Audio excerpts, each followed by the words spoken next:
And away we go. It is the nightcap right here on BearcatJournal.com. Brought to you, as always, by our good friends at Galactic Fried Chicken. Visit www.galacticfriedchicken.com to download the app for Android, iPhone, everything Galactic.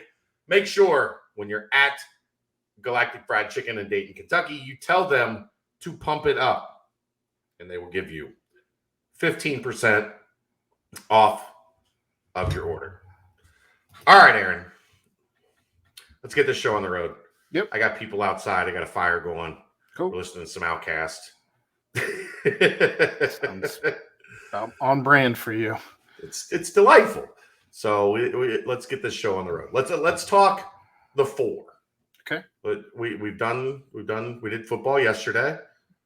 We've kind of done a good job of bouncing back and forth, I think, between the two as we work our way through the offseason. So this is maybe the most fascinating question surrounding the UC basketball team for this coming season.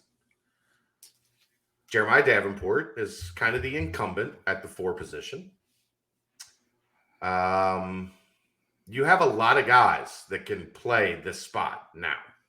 Yeah, it's a wealth of talent there at that position at this point. Yeah, so it's going to be like spin the wheel in the locker room before the game and at halftime to figure out what this is going to look like, because you have Davenport, who's probably going to be your starter.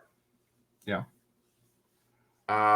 You have Landers Nolly can play some time at the 4. Okay.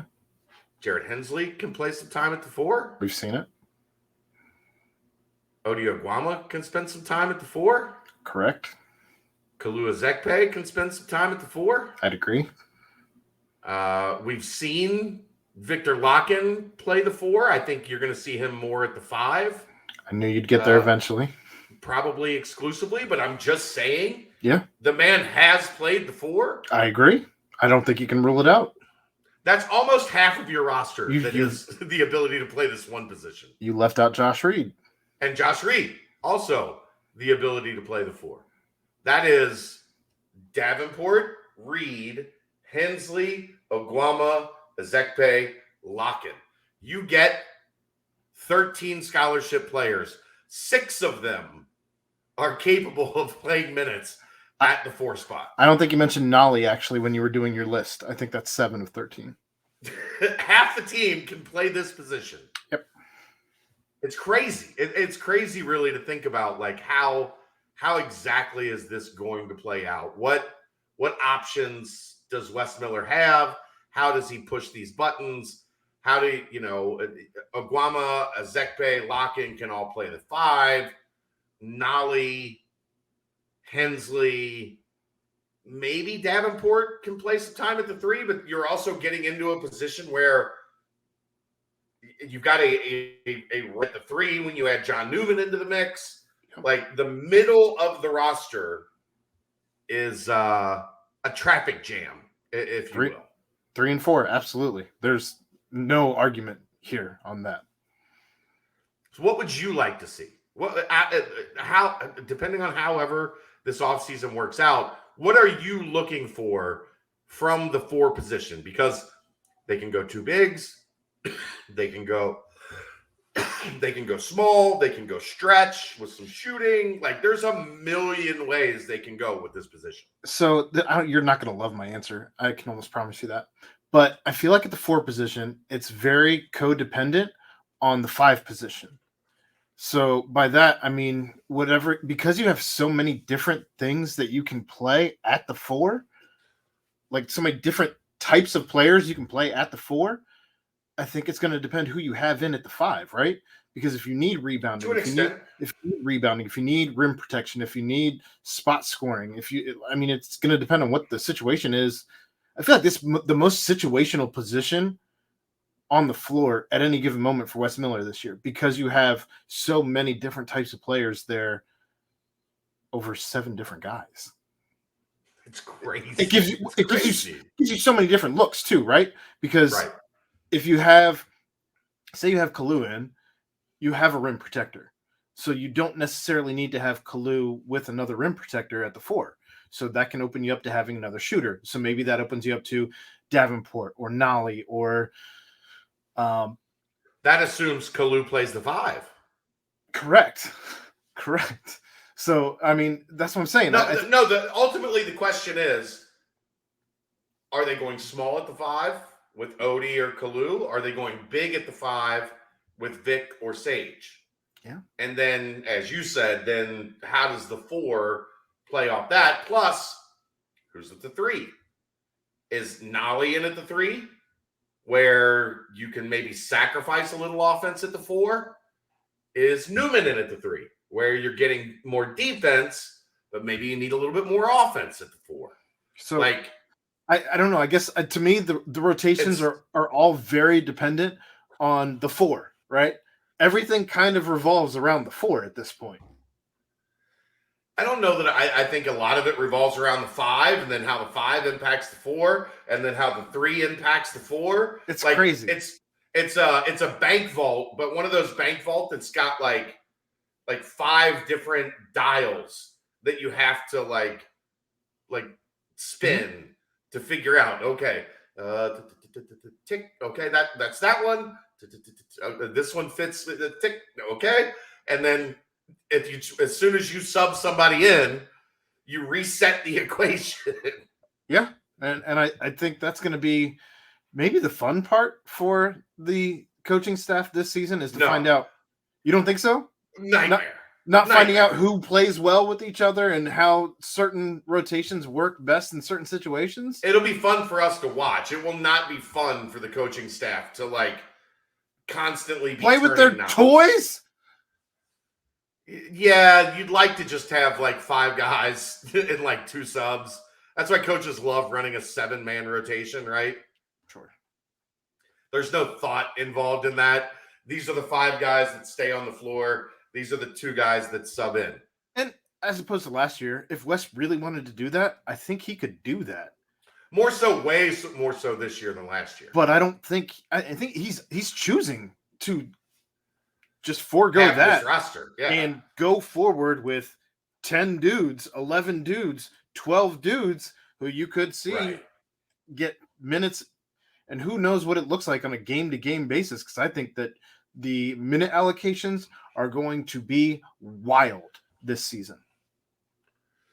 And it's going to be, I mean, at least the way things feel right now, it's going to be a game per game, night in, night out, like unknown. Like one guy's going to play 22 minutes one night, and the other guy's going to play 8, and then they'll flop, and then they'll meet in the middle, and then back up and down. Like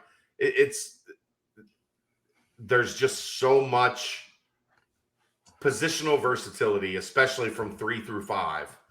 The 1 and the 2, when we did the point guard and the wings, those conversations were pretty easy. Sure. Right?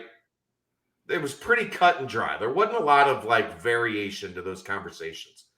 Getting to the 4 and the 5, it just feels like there's so much that is going to happen over this summer and then into practice when practice starts in October, into the start of the season, and then into Hawaii. Like, you're playing so many high-level games in Hawaii. I think that's why Sage is not going to be redshirted this season, is because there's no way in hell Cincinnati goes to Hawaii without him. Well, you can go with him. It doesn't mean he has to play. All right. I didn't know if they left the red shirts at home.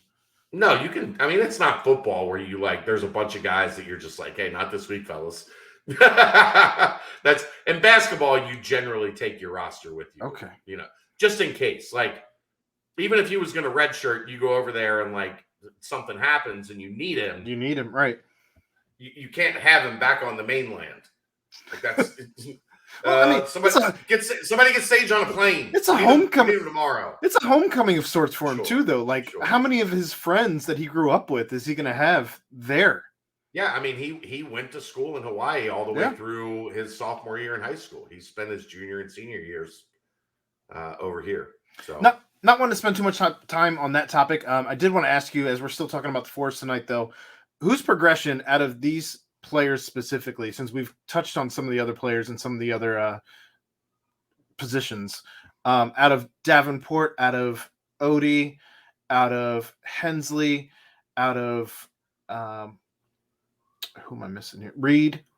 Out of Jeremiah. You said him first. Did I? I know I said Odie. I'm missing somebody. In any case, we'll roll with those. I think those are all the true fours, right? Not counting. Those are the guys that like. I don't know, true four. Like it. Not the counting. Four is such a hybrid position anymore. Not counting the guys that we've discussed in the fives. Not counting the guys we discussed in the threes, or the wing anyway. So yeah, out of those guys, whose progression are you most excited to see this season? I still think it's JD, right? Because if like we saw him shoot almost 40% from three, chucking. How underappreciated shots. Was he last season, right?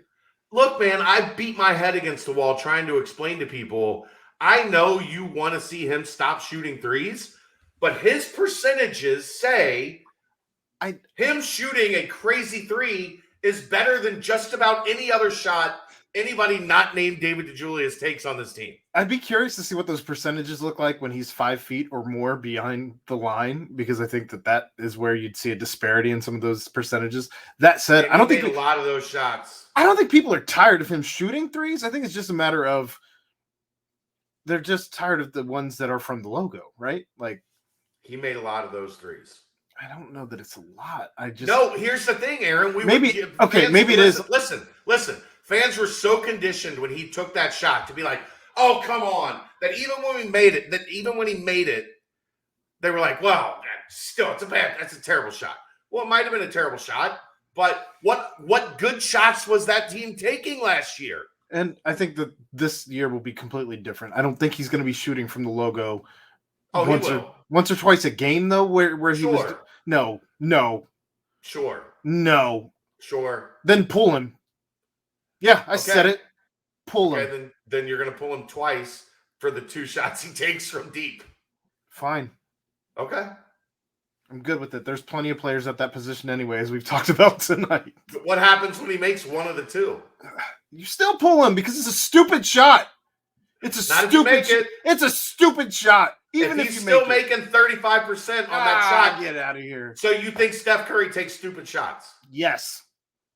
Even though he's the greatest shooter in the history of basketball. Yes, because the shot doesn't make sense.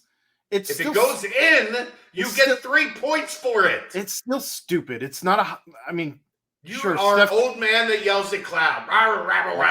That's fine. I'm good with it. I hate the evolution of 3-pointers above everything anyway. You know that. I've not hidden that. I know. It's just you're bad at math. I understand. I miss physicality in the sport. It doesn't exist. I know. That's my issue. And stop watching basketball. What they make? They made almost 40 3-pointers last night in the first round. JD is not Steph Curry. Let's not compare the two. They're not the same. They don't. They're similar in that they take some similar shots. Not in the percentages. I'm telling you, Aaron. He shot like 37% from 3. Right, but give me the percentage when he's shooting from the logo.